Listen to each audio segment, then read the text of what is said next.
all departments contributed to the look of to the stylized look of all the different worlds and characters. Obviously, modeling would build inclines into models, for instance, for buildings, or create inclines that were incorporated into rigs on characters. The animation department would give us motion streaks and stamps, and give us other things. And of course, effects did everything Pav just showed, with all the different stylized effects and the hand-painted things. But ultimately, I guess a reality of the show is that everything was so heavily art directed that we had to have the ability to turn things around as quickly as possible. So the look of picture department really focuses on the back end of the process, where all these pieces come together. But a lot of the frame is actually, a lot of what you see on screen is actually determined in that last stage by lighters and compositors, because we need the ability to make changes without sending something all the way back to effects or all the way back to animation or whoever. So that's kind of where our focus was, is just making those things easier. So to get a sense of how much the look is determined in the end, here's a slap comp of a rendered, I'm going to get this wrong when I do it. Here's a slap comp of the rendered elements that went into this shot. This is what a compositor would start with. So we need to get from here to hopefully here, yeah. So this is the final comp with color corrections and look of picture applied. And here's another example. This is a raw render. You can note here that the color, that no color is defined for the background. And here's the final comp with look of picture applied.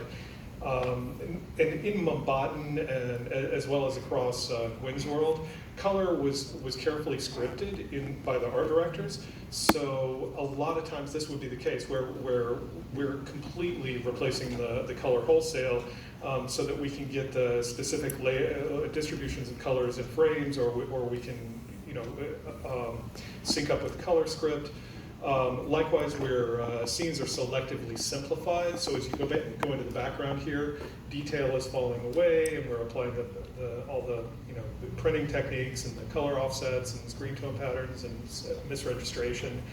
So all of this in order to support art direction, and we're doing it at the last stage possible, again, to allow us to get as many iterations as possible, because getting this film is all about getting it done as quickly as we can so that we can address all the nodes. Here's another before and after showing raw elements of a shot in Gwyn's world, and then the final comp with look of picture applied. So note that most of the brushing on the film is handled in comp. So Rebel was used for running paint, like what Pav was showing, and but for solid forms that need to accept light, and where light needs to change, or things that need to animate and lighting changes, we needed to actually do those things most often through our comp tools, so that all of the brush strokes in frame could respond to the lighting changes as they went, and could know about the colors in the final comp that they were matching. Here's another slap comp showing elements from the interior of the Guggenheim, and here is the final comp.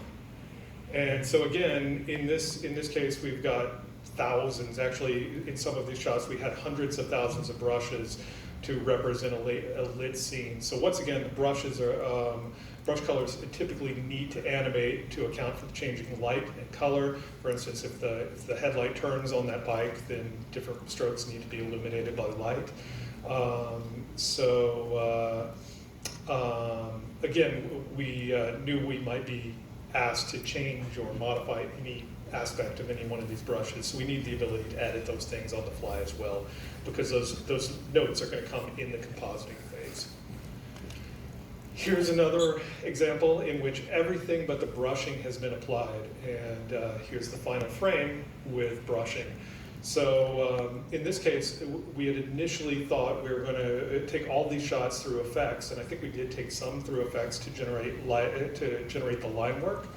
But in this case, we're toward the end of the film, and we just found that we could do most of the we could do all the brushing that you saw come on there in the comp, which takes a load off other departments. Conversely, the effects department actually animated the rain for us, and then we rendered that through the same tools. And so the idea of look at picture is concerned with that extra treatment that goes beyond the standard rendering and compositing techniques that we would use on a standard animated feature, and takes a rendered image from feeling CG to looking handmade. And our job in the look of picture department is to explore those looks and create those additional tools and techniques, and that starts with breaking down the art. So this is an early concept of Gwen's world.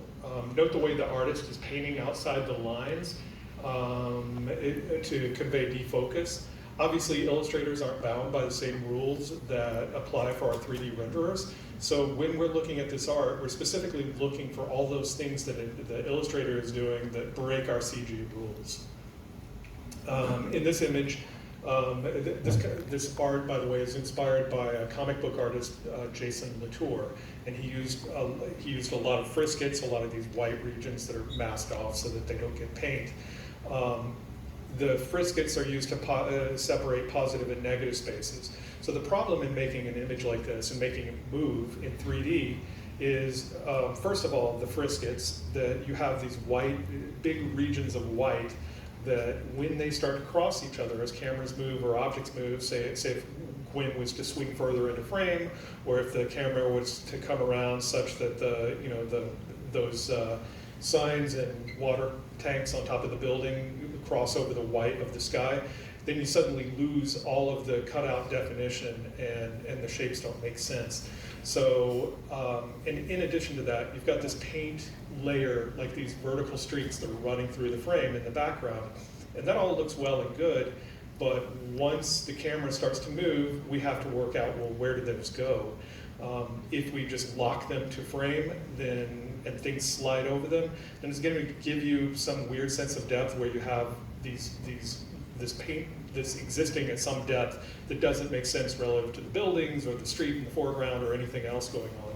If we project those paint strokes into the scene, then we can make them stick, and so they'll track properly and you'll know where you are spatially, but you'll see distortion as the camera starts to move. You'll see where those projections kind of bend and distort. So these are some of the very basic problems that the LOP department or the look at picture department needed to solve.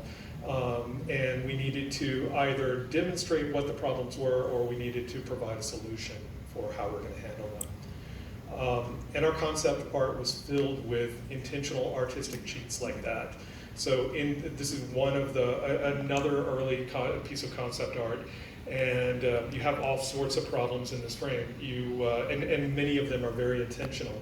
So you have the shadows, for instance, on the wall. If you look at the shadow on this, coming down from the shelf, all these shadows here are kind of orangey. If you look at these shadows from the drums, they're magenta. So first and foremost, we have to be able to differentiate shadow colors by the object casting them. Not a huge problem. But then the next thing is the shadow angles are cheated. That's not a huge problem. This is a much bigger problem because we have these graphic shapes that don't really obey the geometry that they're crossing. So they get perturbed a little bit, but they kind of ignore the things that they're cast onto. And our CG tools just don't know how to do that. So that kind of thing has to be cheated. So we need to find solutions. We need to find a way to present frames, rendered frames with motion, and present those problems, and so that we can ask the questions to our directors. And so in order to do that, we need to solve the problem. Beyond that, we had other problems, like if you look at this paint stroke coming down on the edge of the curtain, you'll notice that it crosses over the pillow on the bed. And in reality, the curtain is behind the bed. And so we have all these things where the artists have intentionally painted the way that they might paint if they're painting a 2D frame. They don't really care about that stuff. They can be loose and not worry about that stuff. But we have to, because again, we have to put that paint stroke at a location in space. And so all of these things we have to, there are other things like deconstructed